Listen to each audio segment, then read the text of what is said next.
Que la paix soit sur vous. Nous sommes entre 614 et 615. Après la première révélation faite au prophète Mohammed, sur lui la paix. Les persécutions sont terribles à la Mecque.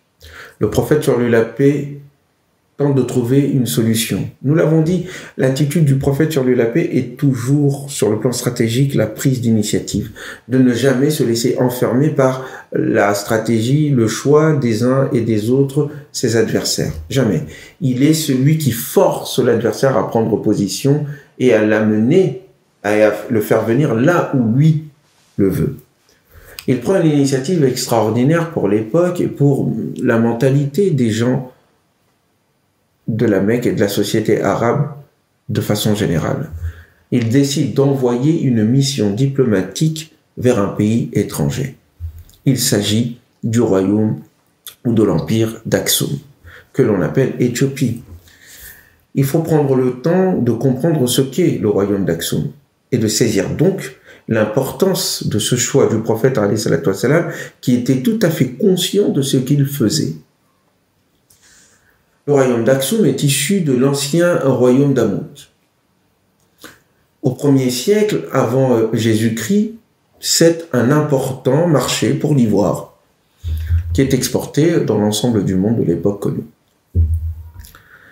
Il y a une évolution majeure qui va avoir lieu au niveau du commerce maritime, car en relation avec l'Empire romain et l'Inde. Ce royaume sera le lien entre l'Empire romain et les marchandises de l'Inde. Une route directe entre l'Égypte et un endroit qui s'appelle Kellala, passant par la mer Rouge, va être établie. Nous sommes dans des situations qui ressemblent beaucoup, encore une fois, à ce qui se passe aujourd'hui dans cette région. Et il y a un grand marché au sein de l'Empire romain issu d'une demande de plus en plus croissante de produits issus de l'Inde et de la Chine. Et cela va faire les affaires du nouveau royaume, du royaume d'Aksum, qui va devoir, à un moment donné, établir des routes, un système qui permet l'acheminement de ces marchandises, leur transformation et en même temps la production de marchandises locales pour pouvoir alimenter le marché de l'Empire romain, qui devient de fait son allié. L'Empire, en essence, doit prendre le contrôle à l'intérieur des territoires africains plus lointains de certaines routes qui sont détenues par l'ancien royaume de Couche. Ce royaume était le royaume, au fait, africain qui alimentait et qui fournissait l'empire égyptien d'alors, de l'époque. Cet empire va cesser d'exister et va être complètement intégré par le nouvel empire en essor qu'est l'empire d'Aksum.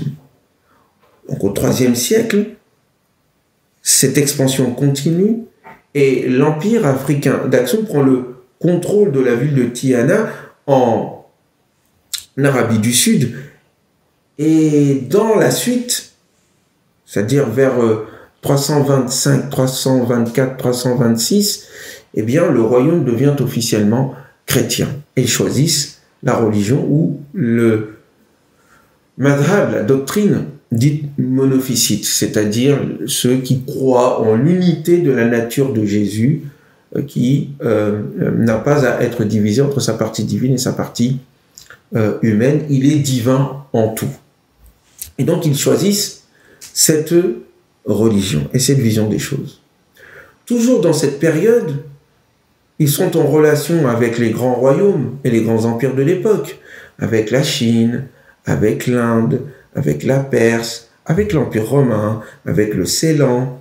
Et ils ont sous leur contrôle, au moment de leur apogée, l'actuel territoire de l'Éthiopie, l'actuel territoire de l'Érythrée, le nord-est du Soudan actuel. Ils ont le sud-est de l'Égypte qui est entre leurs mains, tout le Yémen est entre leurs mains, ainsi que la partie sud de ce qu'on appelle l'Arabie saoudite. Tout cela est sous leur domination au moment de leur apogée. Il s'agit donc réellement, non pas d'un petit royaume, mais d'un véritable empire qui détient une place stratégique dans l'ordre international de l'époque. Et de ce fait, sont les alliés incontournables de l'Empire de Byzance et ont de ce fait des intérêts diplomatiques communs, des intérêts commerciaux communs, des intérêts politiques communs et bien sûr la religion commune qui est la leur. Il faut donc comprendre aussi que la conversion du royaume d'Aksum à la religion chrétienne présente des intérêts. Il s'agit de se rapprocher encore plus de la superpuissance de l'époque qui est l'Empire de Byzance, ou avant cela l'Empire romain, car nous sommes toujours dans la présence d'un empire commun. Ça, c'est l'élément de contexte général qu'il vous faut avoir en tête. En 614-615 donc, le prophète, sur lui la paix, décide d'envoyer une délégation de personnes qui subissaient la persécution dans la Mecque, des personnes musulmanes, et en même temps, cette délégation est composée de personnes extrêmement importantes au sein de l'aristocratie Quraysh. Vous avez des personnes persécutées, telles que Ibn Mas'ud et d'autres qui n'avaient pas beaucoup de moyens de se défendre contre la domination des Quraysh en raison de leur situation sociale. Mais vous avez aussi des personnes comme Osman ibn Affan, le gendre du prophète qui est une personne qui a une position importante au sein de Quraysh et particulièrement au sein de la famille des Banu Umayya. Vous avez évidemment le cousin du prophète Ja'far ibn Abu Talib, qui est aussi le frère de Ali, qui sera le chef de cette délégation. Et vous aurez d'autres grands personnages et importantes au sein de la Mecque qui rejoindront cette délégation. Ils vont donc se présenter au Négus. Il faut savoir que le Négus dont on parle, c'est le Négus Bahara, Najashi. Pour les Arabes, tout ce qui était du côté au-delà de la mer Rouge s'appelait Habasha. Pour eux, c'était l'Afrique. Tout ça là s'appelait Habasha. Donc c'était pas vraiment l'Éthiopie tel que nous souvent on le restreint dans les livres d'histoire en parlant de Éthiopie, c'est l'ancien qui avait pour ancien nom Habasha. Non, Habasha pour les Arabes c'est tout ce qui est au-delà de la mer Rouge et particulièrement le grand empire, le grand royaume d'Aksum. Le Négus qu'ils vont rencontrer n'est pas l'empereur de l'empire d'Aksum. C'est un roi d'une région sous la domination de l'empire d'Aksum. Et le mot Négus signifie roi. Et on l'appelait Najash al-Bahara, ou le Négus de la mer. Parce que Bahara, ça vient de Bahr, qui veut dire en fait la mer. Et au fond, quand on écoute l'histoire qui nous est racontée par les différents historiens, tels qu'Ibn Hisham, Ibn Ishaq et d'autres, on ne nous parle jamais de la pénétration des compagnons du prophète à l'intérieur du continent africain, c'est-à-dire jusqu'au milieu vers la capitale du royaume d'Aksum. Le voyage n'a duré que quelques jours sur la mer et ensuite ils atterrissent dans la cour du Négus. Donc tout semble indiquer que le Négus, qui est un compagnon du prophète d'ailleurs, dont parlent les livres d'histoire musulmans, parle au fait d'un roi d'une région du royaume d'Aksum qui est sous la dépendance de l'empereur d'Aksum et non pas un royaume indépendant d'Éthiopie et qui est l'interlocuteur direct de l'empereur de Byzance. Ça, c'est un premier élément important à indiquer.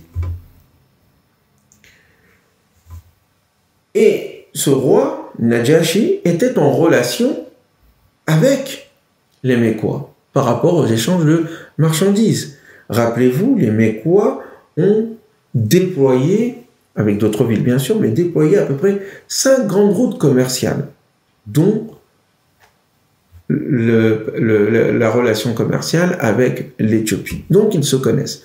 Il y a même une partie des populations de cette région qui parlent l'arabe à force de rencontrer et d'échanger avec les Arabes de la péninsule. Donc il y a des relations longues et durables entre les deux sociétés et entre les dirigeants mécois et les dirigeants de ce royaume à l'intérieur de l'empire d'Aksum. Et donc le prophète, sur lui la paix, envoie cette délégation en disant que vous trouverez là-bas un roi juste, un roi qui fait régner la justice et qui ne prend pas parti. C'est un chrétien, il a foi en Dieu. Mais le critère que le prophète prend sur lui la paix, c'est la stabilité du royaume, la nature du régime et la justice qui y règne. Premier élément. Deuxième élément, rappelez-vous, nous sommes dans un conflit. L'empire de Byzance est tombé. Personne ne parie sur le retour en force de cet empire. Très bien. Leurs alliés, l'empire d'Aksum, sont donc en difficulté. Les marchandises dans lesquelles ils se sont spécialisés pour fournir le marché de l'empire de Byzance est mis en cause. Cela est compliqué économiquement pour eux. Et il est de l'intérêt donc du prophète, sur lui la paix, d'engager une relation avec un royaume allié de Byzance qui n'est pas dans les faveurs quant à sa vision de Quraysh, puisque Quraysh est plus en alliance avec les Perses en raison des retombées économiques qu'ils ont. Donc quand le prophète, sur lui la paix, décide d'envoyer cette délégation diplomatique au Négus, c'est évidemment parce que non seulement effectivement ce roi est juste, non seulement ils pensent qu'ils pourront y trouver, les musulmans pourront y trouver un lieu de s'installer et se réfugier là-bas, mais en même temps pourront mettre en place une autre communauté musulmane qui sera protégée de la volonté des Quraysh de persécuter. Et en même temps, le roi Négus n'a aucun intérêt à se mettre trop en alliance avec les Mécois, qui sont du côté plutôt qui profitent, grâce à la Perse, du commerce international qui a lieu. Et il a donc intérêt, afin de trouver une certaine indépendance par rapport au royaume d'Aksum, à l'empereur qui est en situation de déclin, à se trouver des alliés de la péninsule arabique afin de mieux être en situation d'indépendance par rapport au pouvoir central du royaume d'Aksum. C'est tout cela qui est en jeu. Et donc quand le prophète fait cela, sur lui la paix, c'est du point de vue des Arabes de l'époque un coup de génie.